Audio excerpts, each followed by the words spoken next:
actually my most popular episodes of my podcast are not with those like A-list people I grabbed. They're actually with the people I had the best synergy with that were just organically like the best conversations.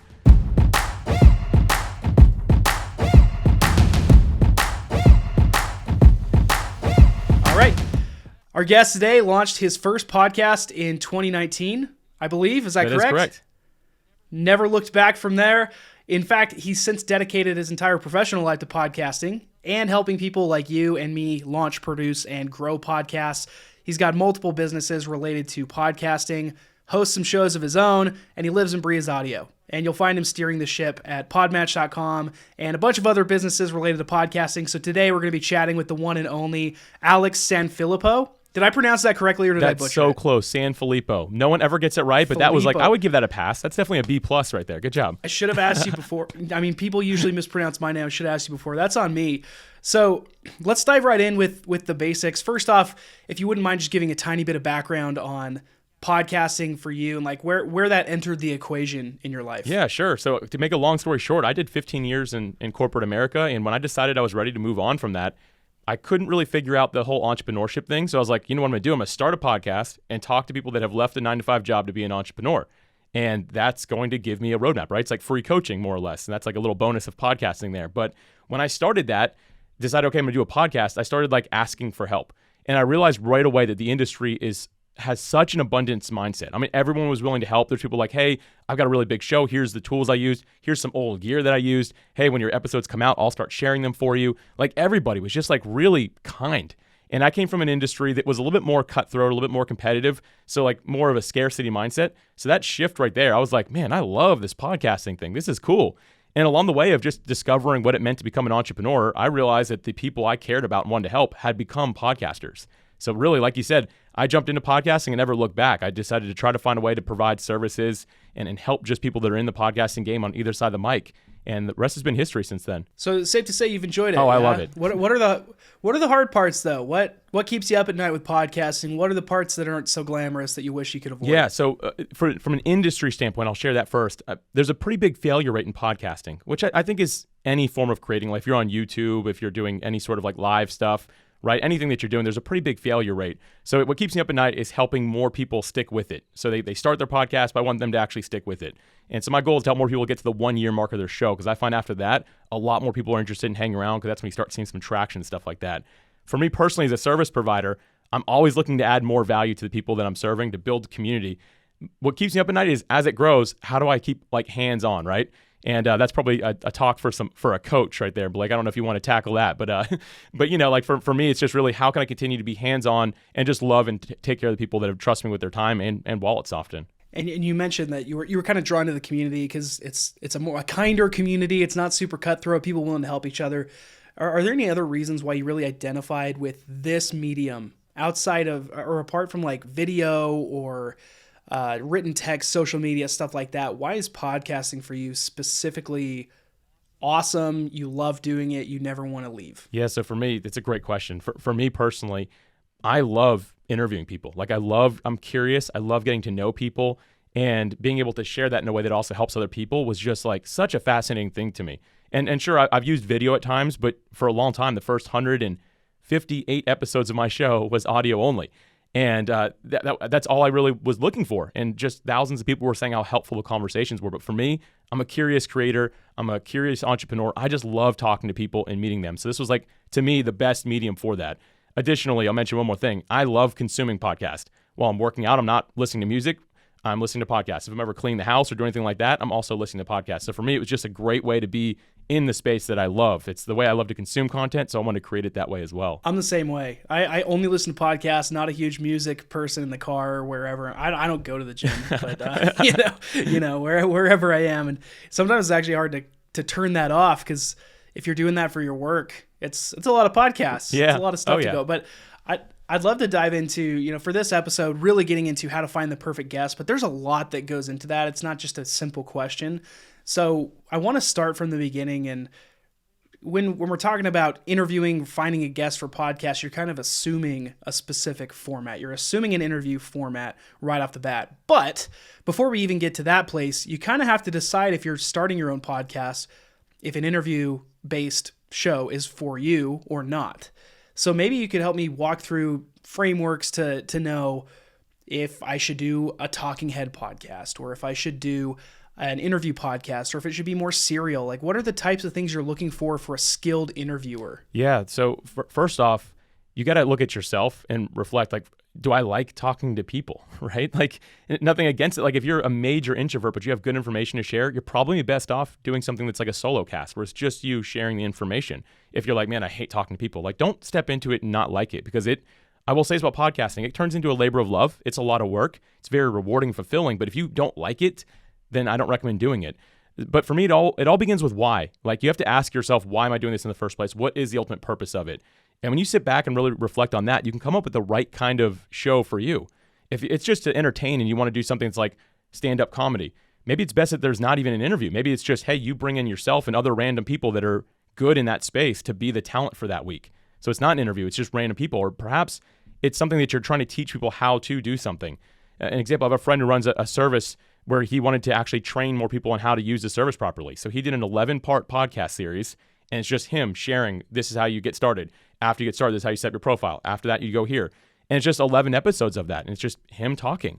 That's a really good format. If you're saying that, you know what, I want to have good conversations, or I'm a coach of some sort, and I want people to be able to hear how I do coaching, interviews are probably a great format for you. But again, it all begins with why. Like, what is the ultimate purpose of it? When you know that, you can decide which format is right for you. And I'll say this, there's no right or wrong format for podcasting. It's really whatever is best to best serve your why is really the direction you want to go in. I think it's always important to ask the why not or who should not questions before you even dive into what I should do. How am I going to find the perfect guest? Like, is it for you? So based on what you've said, I'm gathering who should not do an interview-based show. First caveat is, like, if you really hate talking to people, it may not be in your best interest in an interview podcast. Are there any other traits you look for in somebody where you would kind of notice maybe an interview-based show is not for that person? Yeah, the person that really has great information to share. Now, you can be on an interview and do that, but there's some people who I listen to and they do interviews, but I know I only listen to it because of what they're going to share. Like, not trying to be mean about their guests, but they're the best of the best in what they do. I'm just there to hear them, and I could almost fast forward what their guest says. I'm just like, I know your response is going to be like 10 times better than whatever your guest is sharing. In my mind, that person should be doing, hey, you know what? This is what I've learned over 20 years or 30 years. I'm just going to share in short bursts little pieces of this information that can really help you go further faster. To me, that's another person that should be saying, you know what? Maybe I just need to do a solo cast. And Blake, one more thing to add here. There's no right or wrong way to do this, like I already said. If you want to do some episodes that are interviews and then others that are just solo, that's fine. At the end of the day, what matters, I believe, is consistency. So you want to make sure that you're not just doing it randomly. Maybe the first episode of the month is always an interview and the rest are solo, or vice versa. Like, have that plan so you can make that known to your listenership. And I think it'll really serve you well. Let's dive a little bit into finding the perfect guest. Again, starting from scratch here. So I know for me, I've had questions like, okay, I know I want to do an interview-based show. I know I have this concept and the general people that I might want to go after, but it's always a struggle knowing, should I pick a guest based off of a topic I want to cover? Should I pick just the best available guest that's relevant to me? Maybe some other kind of criteria. Do you have some kind of framework for where you start, where you look at? Is it like topic-based, guest-based? What's the best way to go about this to get high-quality interviews? Yeah, it's a great question. And where I begin is just with, again, going back to why. Like, it's really important to know your purpose for doing it. A general show this day and age is just not really working like it used to. Like, there needs to be some sort of focus. So right after you've determined that why, you need to have like a really narrow niche. So you need to determine, okay, like, what's the smallest viable audience I can serve? Like, what is it specifically that I am trying to help people do? What are they going to accomplish? What I've learned is if a show is for everybody, it's for nobody, because the truth is nobody is everybody. And some people still say, well, my show covers entrepreneurship, it covers surfing, it covers, like, crafts at home and how to be more organized. And I'm like, well, man, you got 4 different shows there, right? Like, you need to just narrow it down. So to me, again, it begins with that why, and then finding that narrow niche that you can focus on. And then from there, defining your actual listener. So I just call it an avatar. It's like your ideal fictitious listener. Like, who is that person? So for me, I actually even named this person. They have a whole backstory. I call him Adam. And Adam has, like, I know exactly what he does. He goes to the gym at this time of day. He drives to work. This is how long he has for those commutes. This is how long he's in the gym, right? This is what his life is like. This is what he wants in the next 5 years. Like, I've gone through to define all that. And again, it just follows that narrow niche and that why. It all really funnels together. Once you have these things done, the next step I like to do is take a look at the next 12 months of content that I want to make. So for me, I'm taking Adam on a journey, and I'd say to myself, where do I want Adam to be in 12 months from now because he listened to my podcast? Like, what do I want him to have learned and gained? And every episode that I do, whether it's a topic or a certain guest, I want to make sure that it's going to add value to Adam and further him along in that journey. So I think that it all comes down to just really figuring this out and honing it in. And when you do that, you're able to decide, hey, should this be a topic, or is there a certain guest? I'm just like, this person right here would speak to Adam, like straight to his heart. Or does it need to be topical this week? And always looking at that and identifying that next 12 months. Going through this process is a really healthy thing for you to be able to do, because now you have a plan for where you want to go with your guests. I love that. It's a little bit different approach than topic-based, or guest-based is like audience-based, using them as the source and the end goal, and then reverse engineering from there what you want to accomplish. Almost, with this podcast, we're really trying to essentially go end-to-end with a specific skill set, whether that's coming up with content ideas as a skill and giving you modules or episodes to make that up. And I think that that's a valuable way to just reverse engineer the end goal so that you're never disappointing anyone, you're never doing anything off script, but you still have the flexibility to build in, if you have a specific guest that maybe you wouldn't have thought of before, but now it's a possibility, get them in there, figure it out. If you're going topic-based, you can also do that. But on the flip side, there's also this idea of finding the not perfect fit. So if you can identify who the perfect person is or the perfect topic is, you should also be identifying what the least perfect or the antithesis of that is. Do you have any ideas around how to make sure you're going after the right person? How do you decide who to reject, who to accept? What's your process for that? Yeah, I love that you're covering the flip side of this, because it's so rare that the first thing I'll mention, because it's on everybody's mind, they're thinking that next 12-month journey, and they're like, cool, I need Will Smith, I need Michelle Obama, I need Joe Rogan on my show. Like, right, people automatically like, I need these giant guests. And what I've found to be true is that bigger isn't always better. When it comes to guests, you need to be looking for the one that, again, is going to really, truly impact that avatar that you have, that journey that you want to take people on. Like, who is going to do the best at that? And often is not the biggest person in the world for it. Sometimes you'll find somebody who has a really specific focus that just matches that niche that you have just so well that you're like, this is the ideal guest. That's one thing to look out for, is don't always think that bigger is better. Something else I'll mention with that is to make sure that you are focused on people that are there to add value. At the end of the day, if you start a show for the right reason and have a correct why behind it, it's going to be to add value to the people that are listening. If you've got someone who might want to be a guest and they start their sentences with I before you're recording, I want to be on your show because I want to talk about my service, because I need to grow my business, because I want to get known more. That person is not going to serve your audience. They're showing up for themselves. And you want to start identifying that talk as quickly as you can. If somebody is seeking more to be a person of profit than a person of value, they don't make it very well as a podcast guest. And you want to be really looking out for that person. And Blake, to share like a really personal story, I had this guest that I was after for a long time. And unfortunately, this is when I had the bigger instead of better mentality. I got this really big guest. I mean, tens of millions of followers. Like, I was like, this is going to be great for my show. Everyone always wants to hear from this person. This individual did not share anything valuable. They were very self-centered. I'm not trying to be mean. They just like came out of like, this is for me. And when I sat down after the interview and asked myself this question, would Adam benefit from hearing this? I said no. So I actually never posted that episode. I never mentioned it again. The person was obviously like, hey, why didn't you ever post that? And I was like, it just didn't fit the direction I was going in. So it's a really important thing that we make sure that, hey, is this person going to lead with value? And also, is it really the right guest, regardless of their size, of their impact? Is it going to help the person that I am there to serve? And when you can answer that yes, then you might have found a really good guest for your show. It takes a lot of courage to turn down, to actually record the episode and then not use it, for sure. Oh, yeah. There is a temptation out there that whatever you record, use it, because you need to put content out there. Quantity matters, and obviously it does. That is true. It matters, but the ability to kind of stick to what you've reverse engineered is super impactful. And I have had that experience as well. When you're talking about bigger is not always better, I have found that bigger is rarely, if ever, better.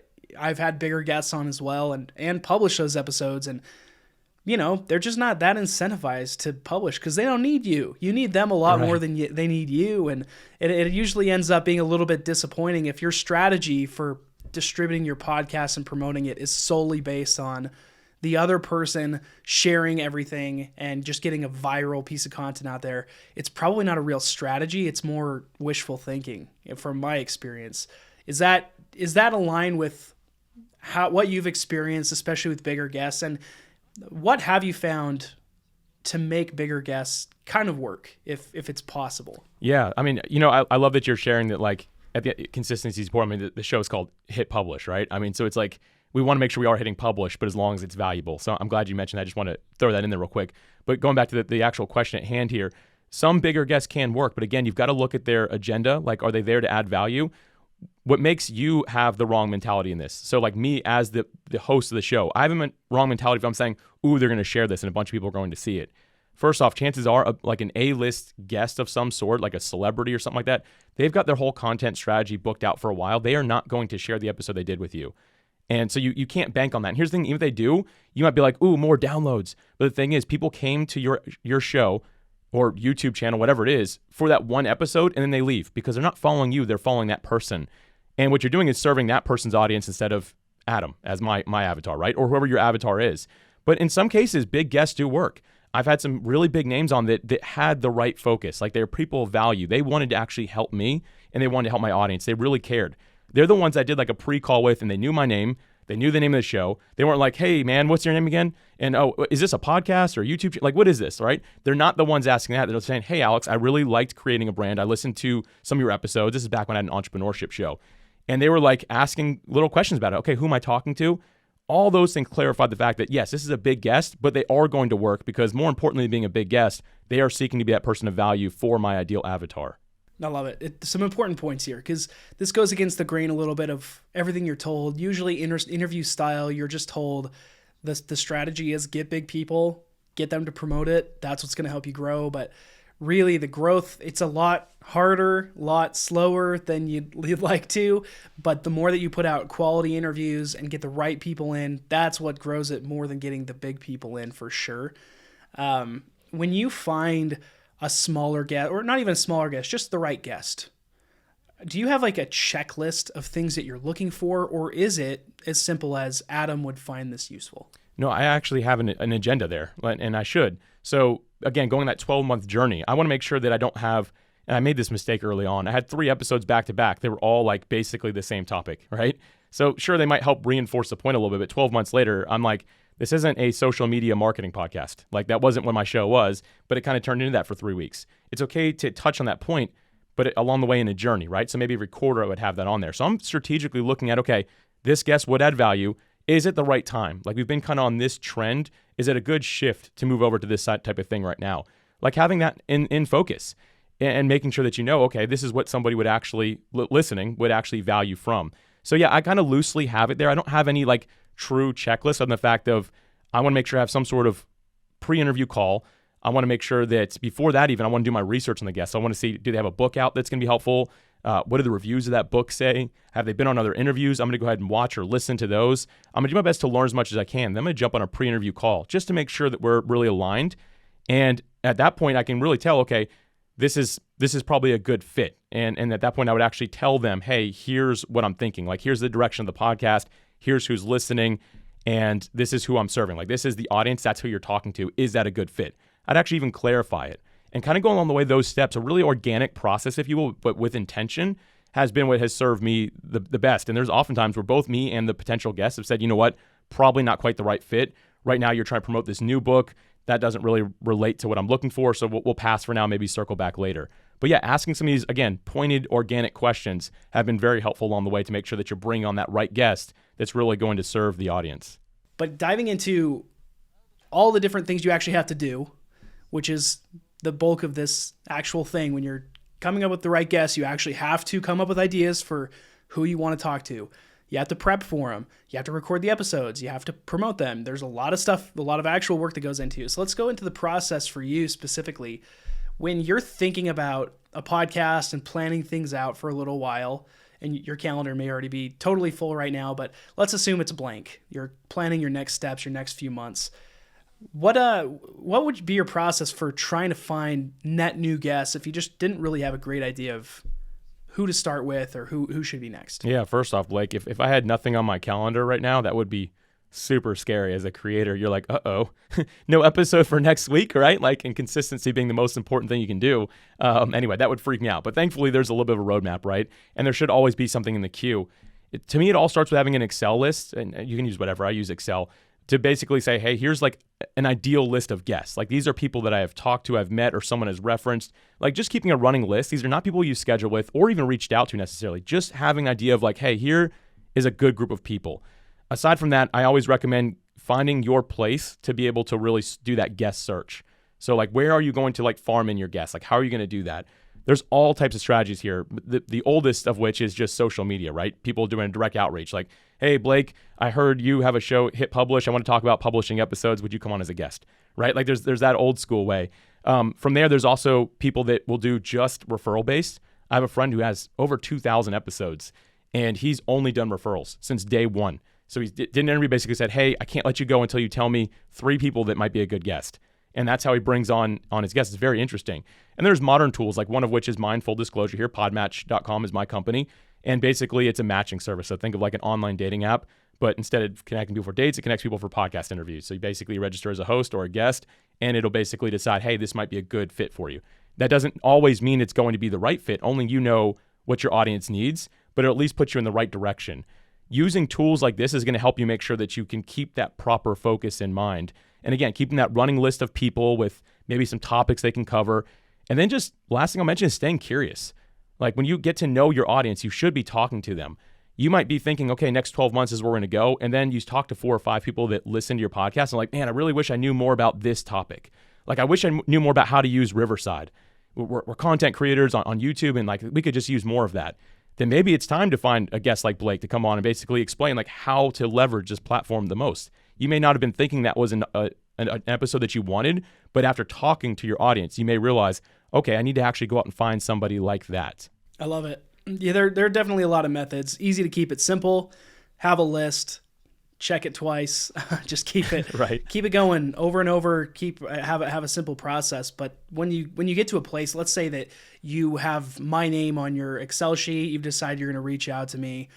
Where does the prep start, and how thorough is your preparation before the episode? Maybe you could talk through how much prep you do before outreach, what kind of prep you do after a guest has said, okay, yeah, let's talk, between then and the episode and beyond. Like, what does preparation look like in your process? Yeah, we'll break this down. The first thing of which, if I'm going to try to book you as a guest, I am going to go try to find, let's imagine you don't have a podcast, but you've been a guest on some. I'm going to go listen to those to make sure that the way you talk is the way that I feel like I can interview you. Because there's some people that I've listened to, I'm like, man, this person is going to steamroll me. You know, like, they're just going to dominate the conversation. And I'm a little bit more passive sometimes in interviews because I'm curious. But I've had guests on that have talked for 40 minutes when it's supposed to be a 30-minute episode without me even asking a question. I'll just identify that's not the case. That whole process only takes a few minutes for me to do to clarify the fact, okay, this person's showing up in their world. They're really adding value. They sound great, like the type of person I'd have fun interviewing. I'm good to go ahead and reach out. That to me is step one. I mean, I don't know if you have any clarifying questions there, but I keep it really simple. No, I love that. Yeah, I mean, simple is always better. I could even do better at that place too, where you're just saying, is this a good personality fit? That's not often something that we can say. Again, I think most podcast hosts are super concerned with the audience size and potential of the episode before they even consider, do I think this is going to be a high quality conversation? And that's a good first step.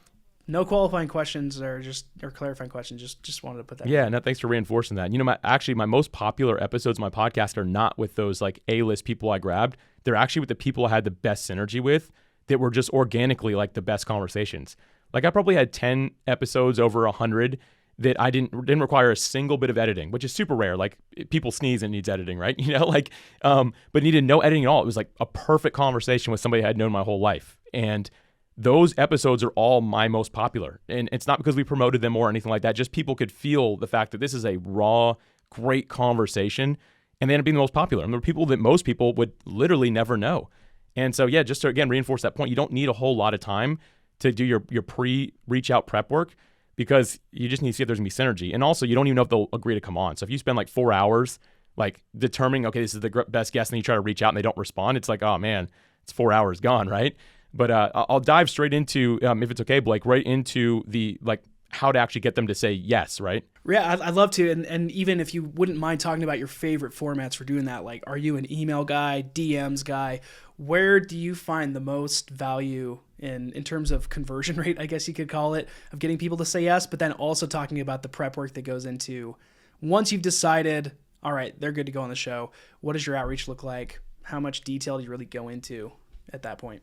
Yeah, so I'm a strategic person, Blake. Like I'm strategy through and through. Like I'll actually whiteboard this out. Like it only takes me a few minutes, but I'm basically like, okay, what is the best course of action to go after this ideal guest? Like this person is literally the perfect person to talk to my audience. I've got to get them on the show. How am I going to do that? And instead of saying, okay, I always go to LinkedIn first, what I actually do is during like the whole exploration idea of like, okay, is this going to be a good guest? I look at all their social media. I look at their website. I look at all of it. And basically, I reach out strategically in the place that they show up to the most. So here's a really easy example. Some people are like, I'm going to reach out on LinkedIn or Instagram because it's easy. If you go to that person's website, sometimes they say, if you want me on your podcast, email me at this email address. If you're doing something else than that, you're wasting your time. Like reach out the way they want to. Now, most people don't say that. However, I'll quickly go look at all their social. And recently I did this with a guest. And I basically realized they are huge on Twitter. Like just tons of followers, like super engaged. And I was like, man, that's really a noisy platform. It's gonna be a hard place for me to do an outreach on. And then I went over to someone on their website. They said, hey, it was a new Facebook page they had just started. So in my mind, it's a new Facebook page. They're talking about it because they want people to go there. If I message them there, they're going to respond because they're very focused on it. And it's probably them, not a team yet, because they're trying to figure out the strategy. And so I'll strategically reach out where I think it's going to be heard. The next thing I do is I try to deliver the type of pitch to them that they like to receive. So if it's somebody who like really likes to write long content, they're an author, they have blog posts coming out every day, I'll write them an email because they're gonna have no problem reading an email. Or if it's somebody who every day they don't even post any words, they're just like new video and they're just posting video all the time, I'm gonna do a video pitch. I'm gonna show up the way that they want to be heard. And so that's kind of like my strategy on that side of things. And then what I say is pretty strategic, but again, that's kind of like the idea of the general outreach, Blake. And you don't have templates or anything you use for outreach. Everything's one-to-one. Yeah, it's always one-to-one. I can dive into a little bit of like, if you will, the framework that I use, if that would be helpful. Please do. Yeah. So the first thing I always believe in leading with value. So the first thing I'm going to do is not gonna be like, hey, Blake, come on my show. Like I'm never gonna start with them. It'd be like, hey, Blake, Hit Publish is a really good show. It's helping a lot of people. I'm a paying Riverside customer. I love what you're doing here. I'm going to start off that way. So leading with value is important because you're automatically going to be positioned in that person's mind as somebody who's showing up to say something that's nice, right? Or if they have a book that I read, which has happened before, I will go leave them a review on Amazon. I'll take a screenshot of it. I will upload that to an email or however I'm going to send it to them, basically like, hey, author so-and-so, I want to say thank you so much for this book. Attaches the review that I left you on Amazon. I hope this is helpful and boosts it a little bit. And then I will actually start my outreach. The next thing you need to do, though, is you need to make a meaningful request. I've gotten a lot of pitches for people to have me on their show, and so many of them, they never clearly ask me to be on their show. They beat around the bush. And that, to me, I'm like, well, what is it that you want? Like, why are you here? You're kind of like rambling. Like, I'm not trying to be mean, but I'm like, what are you saying? So for me, like right after I leave with value, the next thing I do is leave a meaningful request. And a meaningful request simply means as you can just say, Blake, I'd love for you to come on my podcast, talk to my audience. And here's why. Because the latest book you released or the latest episode you released was so impactful, I know it's what my listeners are looking for. They've been requesting this from me. I want to find the right guest. I truly believe it's you. Would you come on my show and give me 30 minutes of your time? Like that is super meaningful. Like it's straight to the point. I think that's a really great way to do things. And the next thing I'm going to do is offer credibility. So here's the thing. Like if I know somebody that you know, I'm going to throw that in there. So I'm going to go through like social media and see who our friends in common are. In our case, Blake, I can say, hey, another person at Riverside, me and Gil are friends. I want to let you can ask him about me if you need to, like for, credibility's sake. And I'll add something. I'm kind of like funny. I like to think I'm funny. Maybe I'm not, but I'd probably add something like I pay him to say nice things about me. So you can go ahead and ask him about me, right? Like I'd throw that in there because the thing is, if you can show that you are aligned with certain people that your guest knows, or you've had past guests that they know on the show, that makes it a really easy yes. Example, I had Seth Godin on my show. And I got him to say yes to come on my show because I've had 3 or 4 of his friends on. He's like, oh, I don't even need to check anything. Like, if you've had them on, I'm good. I can show up there as well. So it's important to offer that credibility. And then the last thing is, this is like counterculture here, what I'm about to share. But in sales, like it says is a no-no, but give them the option to say no. I always say no pressure at all. I only want you to be on the show if it's the right fit for you at this time. If not, no worries. What I just did is gave them permission to respond saying no, without breaking my heart instead of just ignoring me. And I'd rather hear a no or not right now, maybe later, than just radio silence. So that's kind of my loose format, Blake, that I use every time I do an outreach. And it's worked very well for me over the years. It's super straightforward. Leading with value, make your ask, make it clear. And, it's not a groundbreaking formula, but at the same time, I think there are a lot of creators out there that overthink this thing. And they're doing the outreach and they don't know, should I do email, DMs, whatever. Find a platform that is not too noisy for them, but you think you can get across and follow that formula. Works pretty well. There is another side of this, though, you probably know all too well, on the follow-up side, because people are not super good at responding to stuff, myself included, a lot of the time. How aggressive are you with follow-up, if at all? Because I know you had mentioned that you always give them an option to say no. You try to make sure that it's what they really want to do. If somebody ignores you, how seriously do you take follow-up? How aggressive do you go with it? And how many times would you actually send a follow-up bump or a message? Yeah, there's a lot of research behind this and a lot of like sales tactics behind this. I try to keep the same, like keep it really organic and natural. Nothing I'm sharing here is like rocket science or at all, or like anything super innovative. This is just me being a human trying to connect with another human being. And at the end of the day, if someone doesn't want to connect, you can't. So you just can't force it. But before I do any sort of like email or anything like that, I'll wait 7 days is the first thing I do, because what if they're on vacation? I won't do anything. But after 7 days, I will go to them on social media and I won't be like, hey, did you get my email? I'll just start engaging with some of their content. And I've had more times than not, I've had people be like, oh, you know what? This is what I'm guessing is happening there. And they're like, that guy emailed me. Like, I know I recognize that name. He just liked this photo or he left a nice comment on it. He emailed me. And a lot of times so 8 days basically after I initially reached out, I get an email back. Hey, sorry I didn't respond sooner. And they don't even acknowledge that I reached out on social media necessarily, but it's what triggered them to remember. So that's usually what I start with. I'll give that about a week of me just kind of engaging. And then at that point, I'll go back to the email and I'll just respond to it. I did learn that the words follow-up for some reason trigger people. So fun little hack there. Don't say the words follow-up. I recently learned that that's like a no-no. So I always just say, hey, I wanted to circle back with you. I've been really following you on social media and keeping up. Love what you're up to. Just wondering, did you get a chance to see my email below? Just that brief. Super simple. It's not a second version of the pitch. It's just a reminder. And at that point, I'll let that happen. A week later, I'll go back on social media, do the same thing. And I'll sometimes reach out a third time, but through a different medium that time. So I'll message them where I've been hanging out with them on social media, right? I'll send them a message. Hey, sent you an email. Just want to make sure it didn't go to spam. Did you get a chance to see that? If I don't hear back to any of those things after 3 weeks now, I'm just going to stop. I'll go back to my spreadsheet. I'll put them as somebody who didn't respond. And usually what I'll do is I'll put a reminder 6 months later to just reach back out again and see if maybe the time is different at that point. But I don't continue to go after it. Again, I want it to be a human interaction. It's not a robot talking to a robot, right? Like if they don't want to talk, they don't want to talk, and that's fine. I'll find the next best person to serve my audience at that point. Right. I mean, if you're badgering them through follow-up constantly and just kind of trying to wear them down, and then you finally get the interview, it's probably going to be not the best conversation. True. The vibe might not be super great. So that's an important consideration too. You're trying to get to a place where when you actually talk to this person, it's pretty good vibe. Everybody's excited to chat. Both parties feel like it's a valuable thing to do with their time. What would you do if, this happens pretty often. Let's say I've found a perfect guest according to me. So if I'm a host and I found somebody that I think is going to be amazing and I have a track record of episodes from them to prove that, but I reach out and they're like, yeah, maybe, I don't know, what's the audience size? And they have tons of questions around what's the reach? How many episodes have you published? And they're kind of coming across as reluctant to join you, but you're certain that they'd be a good guest. How pushy you want to be in those moments, or what process should you take with that situation? Blake, this is like a super insightful question. I've never been asked this before. And I'm glad you touched on this because that does happen. People want to know, like, hey, how many reviews do you have? How many followers do you have? Like, what are you gonna do to post it, right? And at that point, now you have to prove something that you didn't think you have to prove. And in all honesty, most of us don't have massive audiences, so you might not even have good news for them.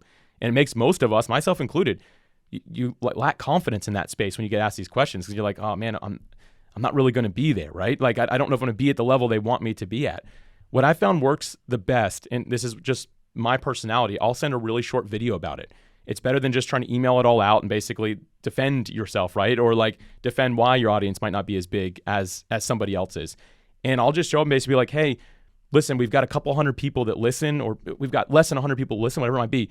but I know that every single one of them would love to hear from you. Like, I know that the community would love that, and we'll be talking about it for weeks and months. I'll do my best to share it out there. Like, I just really want to add value with you, knowing that you're the right person to do this, because I know it's just going to serve these people, and that's why I'm coming after you. And I know that you get opportunities bigger than mine, but I just believe that this is going to be so impactful for people. If you need more numbers, let me know. I'll email them to you, but I just want to make sure that you understand that, like, I just know that all of my listeners are going to love this. You're the person for them to talk to. I know it's going to impact lives. I'll share something like really heartfelt around that, and it can't be a lie. At the end of the day, if it's not true, do not do that. Like, you have to really mean that. And here's the thing, if somebody who you can't say that about doesn't want to come on because you don't have the right audience size, that's probably okay. Find the next person that you can be really passionate and excited about. I've had very few people ever say no after I've done that, even when I didn't have a big audience. Most people are like, you know what, like this guy, he's got it. Like, he's got the passion that I'm looking for. It's going to be a great conversation. I'm going to go for it. Don't feel the need to lie about what you have or make it sound like it's more than it is. Be completely truthful where you're at.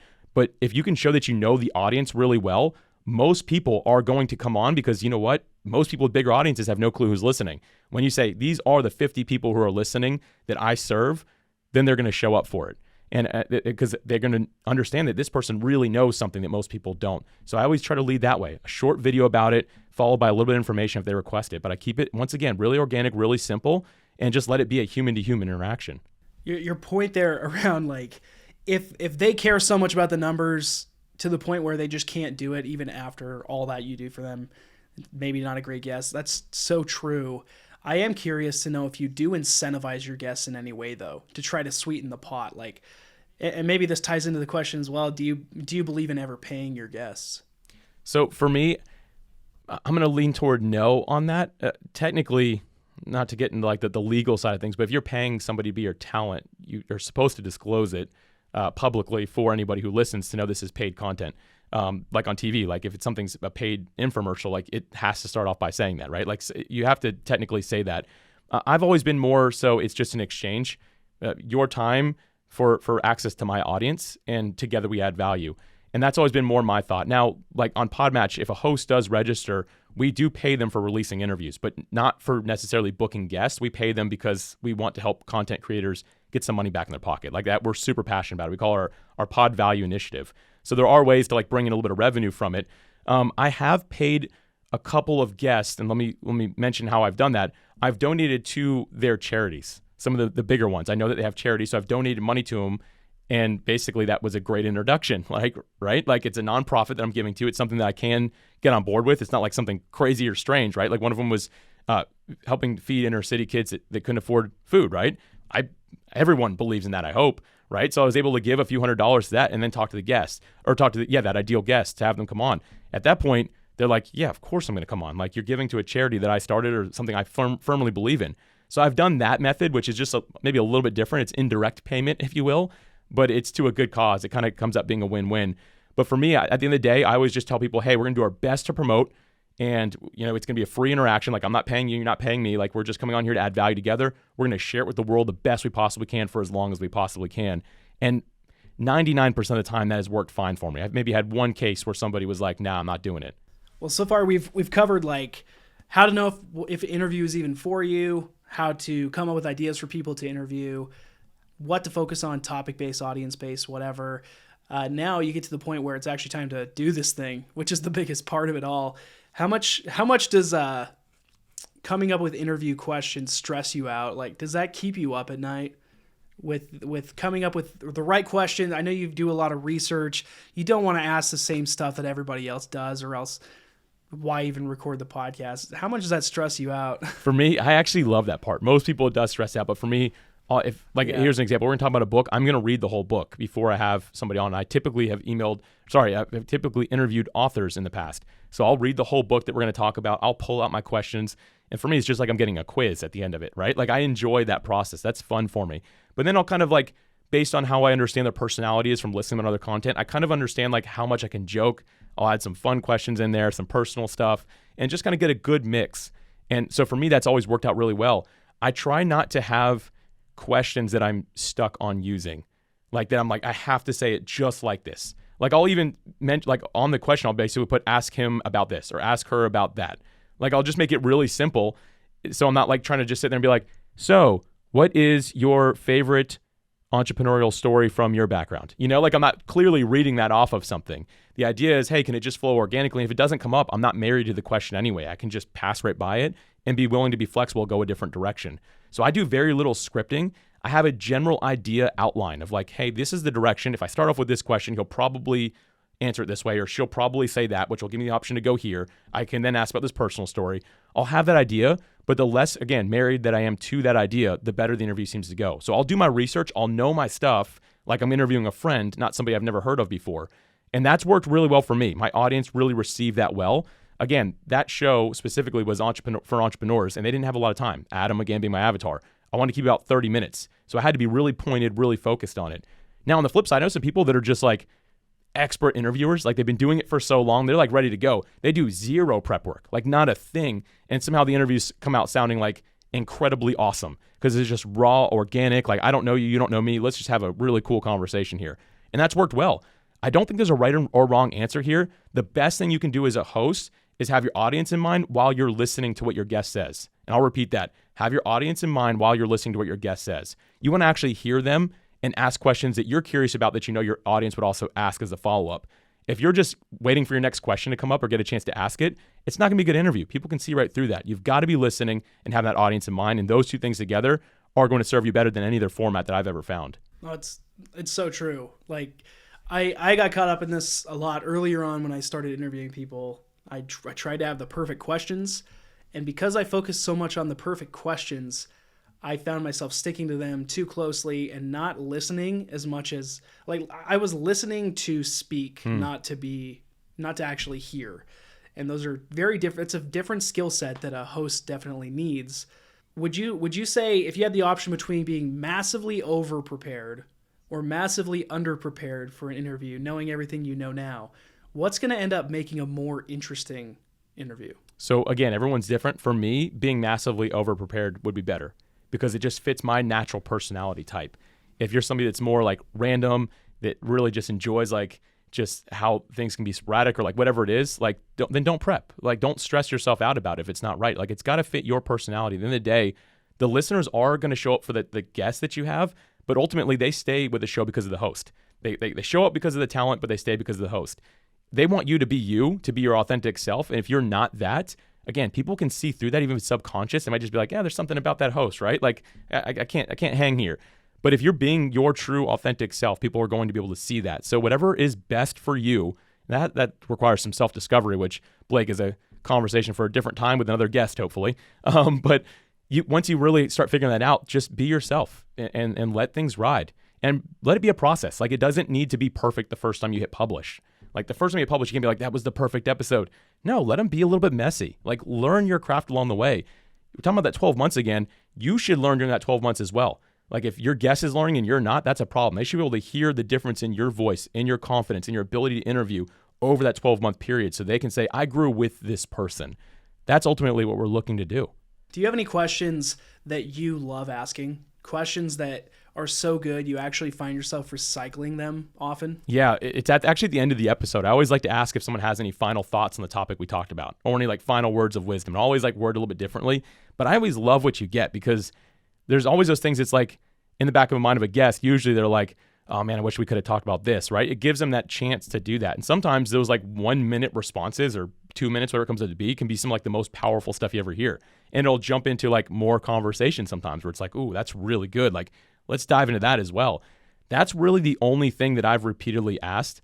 Other than that, I just, again, kind of let it flow organically. But that's like the question that I really love to ask. It can be hard to know, like, if you should do the flow organically, do more, like, sometimes a strict interview is actually what's best. Sometimes that works, but the organic conversation, if you can pull it off, if you've got the personalities to do it, is usually going to be more compelling. So, well, let's turn this on you then. Do you have any final thoughts about everything that we've just talked about? Yeah, at the end of the day, I shared this a couple times throughout it, but it's about adding value, not necessarily adding profit. Like, I believe all of us as creators, whether you're on YouTube, whether you're a blogger of some sort, like whatever you are, right? A podcaster, whatever it is, you do have a desire at some point to profit from what you're doing so that you can do it more, so that hopefully you can show up and serve more. But at the end of the day, you've got to start with being that person of profit that person of value before that person of profit. When you show up to be that person and to serve other people, I find that the rest is kind of a byproduct. So for me, I always just say this quote, and I've been saying it forever, that the legacy I want to leave is one that people know me as someone who had served the world, loved the world, and added value to the world. And ultimately, from that, I was able to make a living for myself and to enjoy a fruitful life because of it. So that's kind of my final thought here today, is just to challenge people to make sure that you have that mindset of, I'm here to serve other people, to add value. And at some point, maybe a byproduct will be profit. But even if it's not, I'm still going to show up and change one life any chance I get.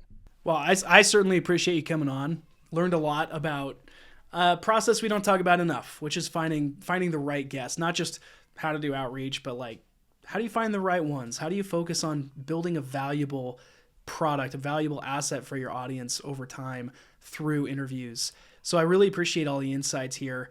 I definitely want to give you a moment here to talk about what you're working on. I appreciate your time, and you're building some cool things with Podmatch and your other companies as well. So I'm going to turn the time over to you for a minute or so and chat through how this all applies and how people can find perfect guests using Podmatch or anything else you want to chat on. Yeah, sure. Thanks. Thank you so much for the platform today. I really appreciate it. Like, honored to be here today. I love what you guys are doing as a paying Riverside customer. Like, it's so cool to be here. This is like a surreal thing for me. But as you mentioned, Podmatch is my primary company, which is just a way to connect with guests. So if you're a host and you're looking for talent on your podcast, it goes through an algorithm that will really help you find those ideal people. So I don't need to share too much about that. We're also paying creators now. So if you join, it's not a lot, but the idea is, can we offset your production costs? Like, we are in this to help add value to creators. That's why we started this.